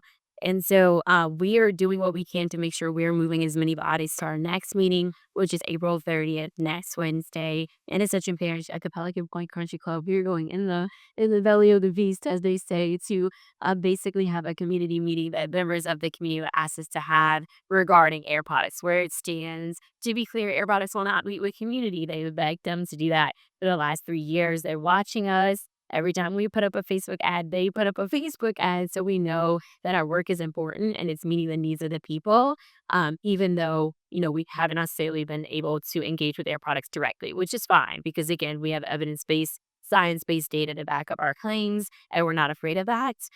Also, what I mentioned, we're going to hold a webinar on April 28th, and this will be for every single person in the state of Louisiana that's concerned about carbon capture and storage, and also the 22 plus bills that are going to be heard allegedly on Tuesday, but we know how the legislature likes to do it. So they'll say it's Tuesday, then they'll move it to Friday or something crazy. But we are aiming and we are thinking that they are for sure going to have it on April 29th. And so our goal is to get hundreds of people from CO2 Alliance, Louisiana Against All Solutions, the people, if you're in the group, Facebook group of people against carbon capture and storage of Louisiana, we're also going to invite them. It'll be hundreds of folks online to be able to get ready for the public hearings, the public comment periods, the emails that have to happen. There's a lot of times I think folks think, oh, I could just tell my legislator. That is important, but you also have to find the legislator that sits on that committee to be able to tell them how you feel about these particular issues. And so April 28th, Zoom webinar online for everybody, including on this room. April 29th will be CCS Day at the Capitol. If you need support getting to the Capitol, we've got fun to be able to support buses, transportation, etc. And then April 30th, that Pelican Point meeting in Ascension Parish. And that's also a real question, so I'll hush. Yes. What time is commuting on the not Wednesday night? Oh, to me, night. Yeah. Oh, great question. So that is the CCS Day at the Capitol. That's what we're calling it. It's not an official day, but essentially those meetings start at 9 a.m. in the morning. And because they're planning to do, when I say they, the Louisiana legislature is planning to do something they've never done before, they're going to hear allegedly going to hear all 22 bills in one day, which means you can be there at 9 a.m. and still be there at the night. The only advantage to that is that folks at work, and most of us do, right, and don't have time to be at the Capitol all day, so you can kind of drop in when you can, right? And so that's the only advantage, but the crappy part, and I'm at church, so I'm careful, but the crappy part is, unfortunately, that means I'm going to try and, literally weed us down, try and slide in amendments that don't make sense. And then most importantly, ultimately try to kill as many bills as they can in one day. So we just have to be there in droves to make sure that doesn't happen, or at least to hold the line. Also mentioning, of course, I think everybody's how many lobbyists this year? 60, 65, something like that. So we know we're up against industry for that day, but there will certainly be more of us than them. Leading on. The Zoom meeting on the 28th will be at 6:15 p.m. And I'll make sure Tim has that as well. Oh, Zoom. It'll be a Zoom webinar, and we'll do registration just for the sake of registration. So we would capture information. We'll have up to 1,000 people able to join it. That way nobody could get locked out. And then that's all over questions. I was going to ask you about the 29th thing because they were trying to rope me in, and I'm like, 8 o'clock at the Capitol. I don't know about that. I'm disabled, but you said it's going to go late, and I am a night owl, so might see you for evening shift. Actually, that sounds good. I have a 1-year-old and a 6-year-old, so I was like, might as well make them grovel with a 6-year-old. So I'll bring the. You got a question? Oh, yeah, kidding. Anybody else? Any other questions? And to be clear, I'll always have to say this just in case folks don't know. This will be the last thing I say, Kim. I get a lot of messages on social media where folks are just like, that everything's out April 29th. No, it is not. This is definitely an opportunity to weigh in at the state level, but there are local level things that have to happen in terms of permitting for our state agencies, LDEQ and LDENR. There's different hearings for different facilities to propose projects. So just make sure you stay kind of tuned in, and that's going to be our overarching message next Wednesday for Ascension is, yes, it's annoying, but you have to keep coming back. You have to keep having these meetings, but it is what it is if we want to make sure that we save our communities. Yeah. One last. I've heard an awful lot about the effects of the chemicals in this area and all over, really. But one thing that we're not talking about is the employees. You understand? The employees. I worked for an insurance company. Of course, that's been several years ago. But the life expectancy of these employees for 5 years after return. If they make it. If they make it, not only that, the suffering that they go through within that period of time. And nobody's talking about this. And they're actually talking about creating more planes and getting more employees there. I don't understand it. Yeah, I completely agree. And to that, there's several different studies that have come out recently, and including an IFA report that we'll be using at the meeting next Wednesday in Ascension Parish. They don't speak just solely to jobs. You look at it's extremely important. I agree. Like, we've got to start having this conversation.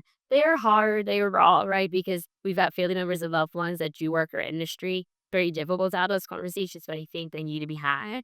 A lot of maternal health studies have come out. So many things have come out over the last 2 years, including the health and life expectancy of former employees of industry. And so I agree. Got to start having those conversations. Thank you very much. Thank you, Cable.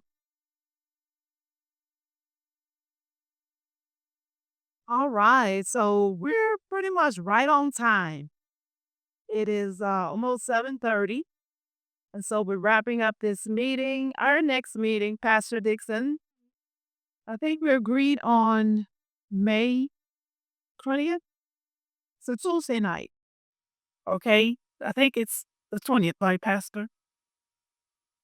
The 26th is like, what night is a Tuesday night? May 20th is a Tuesday night. Yes, so May 20th. Okay, so then go back next month to May 20th. Yeah, because IMTT is having a CAP meeting on the 21st. I want to make sure that that's in that. Okay. All right, so be looking forward to seeing you all. Tell a neighbor, tell a friend. Tell their cousin, niece, nephew. We should be filling this house. Which has one other opportunity, and we may have others, but what other opportunity? I don't see many to resist this bull ammonia plant and to resist this harm that's trying to come. So it's going to take more than just a handful of us to really make a difference to do what needs to be done to resist this further harm from the St. Charles Tennessee bull ammonia plants. Something else that helps is if you see a post about this on social media, please like it, comment on it, because that helps spread it. I comment on her post. She lives in Willowdale. I comment on her post to help spread that. Because we're having trouble getting word out to the West Bank, and I appreciate my friends and family who came from the West Bank. Thank you guys so much, because it's an us issue. Yeah. Same time. Same time. That gives me enough time to get off from work and to do something. Michelle Daniels.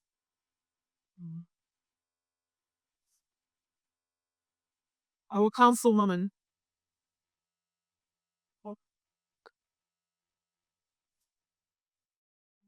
Importance of knowing what's in our air, and that's the starting point. There was something very disturbing on the news the other day where a grant was given to a community to have monitoring, and the grant was full. Okay. There's a proposal for the IMTT to coordinate with Lean and be part of a network to have air monitoring here. Part of that is part of a EPA grant. My concern here is, and I'm going to say it here, and I know people have criticisms of the type of monitoring they're proposing, but I think it's important for us to get something in place so that we can demand more later. But if this grant goes away, then I would be concerned that if this system is not in place, that we won't have a baseline to argue that we need something more. We are dealing with a different administration, a different governor, a different EPA, a different LDEQ. We need to move on this now and then go ahead and say what we think's wrong. Because if we wait for a monitoring system that's used in California for a refinery, then we may miss the boat on getting some monitors installed here and taking a foothold on what we thank you so much. To help the residents like right now with the issues that we're experiencing with those chemicals coming into our homes. Providing you the information right now of why we need to move now on the opportunities that are before us. We are not the agency that deals with the environmental concerns of the neighborhood. All we can do is advocate and say, this is what we need to do now, and then go ahead and figure out what we need to do later. We can't sleep on this and then say, oh, well, we didn't do it because it wasn't what we wanted. We might not get anything. And that is my biggest concern, is advocate for y'all and myself to say, we want to know what we're reading. So let's start somewhere. We can always criticize the reliability. We can criticize what it is, but let's get it started. We have to start somewhere. And so as these opportunities come, sometimes they're pulled, and we have communities that have these monitors in place, and to hear that they were pulled just last week because the grant went away. That's scary. So that's why I feel like I need to get up and say something. So we know what we're breathing. The benzene, the toluene, hexane, we're getting these chemicals, and people are feeling the effects, like the nasal burning, the throat burning. I mean, what can be done right now concerning the chemicals that we know that we're getting? You're asking, we're not talking about the monitoring. I'm not going to debate back and forth about the chemicals or what we're breathing, because honestly, we have 2 samples, and past that, we don't know. And if we could get something to go ahead and monitor this on a real-time basis, we're better off than we are today. And that's just my. We're asking for help. We're not debating. We're asking for help. What can our local government do? Just communicate. No. I'm not talking about monitoring. I'm talking about the chemicals that are being emitted to our residents in St. Rose. How many of y'all are affected by the chemicals in St. Rose? Probably, but we live between Norco and St. Rose. Okay, well, we're talking about in St. Rose from IMTT. How many of you are affected by the chemicals? So these are your constituents, Michelle. I understand that. So when I speak about blockchain about this, because the bottom line is that I can't do anything about that. All I can do is advocate for steps forward to try to help. I cannot fix it. I cannot monitor it. I cannot analyze it. I cannot tell them to stop. We are living next door to IMTT. They aren't going anywhere. We aren't going anywhere. We have to fight for the information so they can help the constituents. Thank you. Wait, I have a question. Can our local parish government help spread information about these kind of meetings or the LDEQ meetings or anything that pertains to these kind of massive, heavy industry coming into our parish? Because getting the word of mouth out and informing other members of our community is an uphill battle. And I think if people have information, they can vote effectively and make appropriate choices for themselves. Agree with that. And it's Kimbrelle and I had discussed methods to get that information out, and I'm working on the database to send an email. But I agree with you. It's incredibly hard to get the information out. I post, thank you, Joseph, for posting, an opportunity to make it easy for people to make comments. I commented on these carbon capture plans, commented on IMTT, but it's hard to get the word out. And that's the important thing. From a local perspective, as a local elected official, my job is to make sure that we try to get the word out about the opportunities for this particular community and have their voice heard. And this lady here, Pastor, I'm sorry, I forgot your name, but she got up and did an excellent job of telling everybody an opportunity to talk about some issues on CCS to the committee directly. In order for those bills to pass, they have to get off the committee floor. So those are other opportunities to have your voice heard. My concern is being from the other side of the river. What I hear from parish government is, I know that you're concerned about your constituents, and well, you should be, okay? And also, Mr. Pele should be, or Pele's here, I think. Yeah, should be concerned about his constituents. But what I'm hearing on my side of the river, when I've gone to different meetings, is that we should be happy that industry wants to use our parish.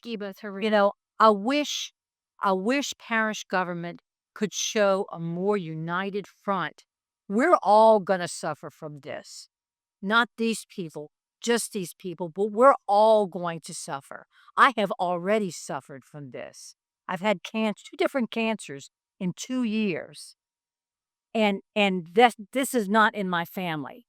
This is something, but so being as I would like to see show a united front of moving forward in a positive way for St. Charles Parish, not just about the money that we're going to get from all these industries, because frankly, we're not seeing too much of that money. Here's the just step back, step below outside of the lines. But they being here at every single meeting, and it already does come across as very insensitive. You're part of a council. You're part of a governmental group That we voted for. I can't believe that these people are not educated in this. It's on the internet. Anybody could find it, And all we hear is, you must be against industry. You must hate industry. No, don't be industry. It's family members. In health and safety, right? We just want your out safe, right? So we want them to comfort. We would want someone who we voted for to be a voice for us. Yes, so that's what I'm asking for. I'm asking that you and Mr. Pele be a voice for the people to let other folks in government know about our subject. We want to hear from our parish president. We want help. So we don't want argument. We don't want a debate. We want help. That's all we're here for is help. Okay. And I am here to try to serve every way that I can, and that's what I'm doing, and that's what I can offer. If it's not good enough for anybody, I can't help that. I can only do the best that I can do. Thank you. Can you communicate on our behalf to the council and to IMTT and let them know that you're aware of what's going on, that we're breathing these chemicals, these poisons, and we're suffering in St. Rose? That's all I'm asking for. So like we prepare for hurricanes, how do we prepare for every single day? I have a PhD in public health. So it's like, how do we make sure our people are able. Wish you to be more helpful, but you have more. Should I them up? I just hear me. So you have a platform for. Well, we're working. We're trying to get this place full. As it worked really hard to do that. So to be able to have a platform, just like a prepare. Every year we got contraflow, we've got all these things. You know, we cross the street, so we now know this is a hazard for us. So what can we do to work together to prepare so that our people know what to do? When you breathe in this noxious gas in your home, what do you do? What should we do? What can we tell our people to do? You've been telling your people what to do. Report that to the LDEQ, and it's Kimbrelle has provided great information on exactly how to do that, to document that. In connection with that, that provides a list of things that are happening, try to identify those chemicals, and try to make sure those are eradicated from the air. And the first step to that is to find a baseline of what you're breathing, not just samples, but 24-hour monitor. See you next one. All right. Can you get a town hall meeting for us so that our parish president and other representatives from the other districts in St. Charles Parish could voice our suffering? But you know, we need that to happen. We have two of you in here tonight. So I know between the two of you, y'all can make the half of us. We have Destra folks here.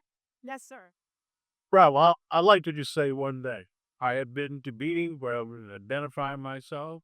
I go to some of these meetings, some of these legislative council, committees, and I voice my opposition to certain affairs. I have done that, and I've done it for years. I stood here and I'm listening to all of what you say. And what this lady has done amazes me because she puts her in the crosshairs of people in the parish. Politically, myself, probably, I don't care. Because I want the right thing to be done. And we are trying, like hell, to get something done on behalf. But to be an advocate for everybody, that's not our position. Nor can you do it, nor do we have the power to do. And I just want to say that that's my position. So the degree I can help, I'll be glad now. But that is not what we're there to do. And we are representing the people. And this lady has done a tremendous job representing this St. Rose views. That's all I really had to say. Okay. Thank you. And we will. We will. But similar to setting up a meeting with IMTT and residents, we're asking the same thing, to set up a meeting between our parish president and others on the council so that we can express how we're suffering here in Sabro. And can I chose veteran hand ruling? Yeah. Amen. Amen.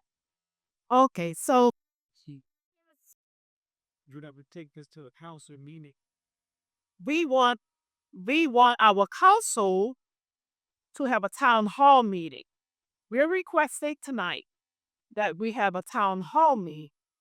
Is that good? Would that mean? Well, yes, I think so. We can try. You say what? I voted for Progressive Council and asked all of it once. You in the house right now. You've been COMEX, so we need you to advocate for us. We're suffering and dying. We want to get some help. Okay, so can we get a prayer? Pastor Dixon? Reverend R. Miss Connie? Yeah, they saying they got the walk in the cake. I don't be little rubber people. Nobody else so spin them up beside the don't cover.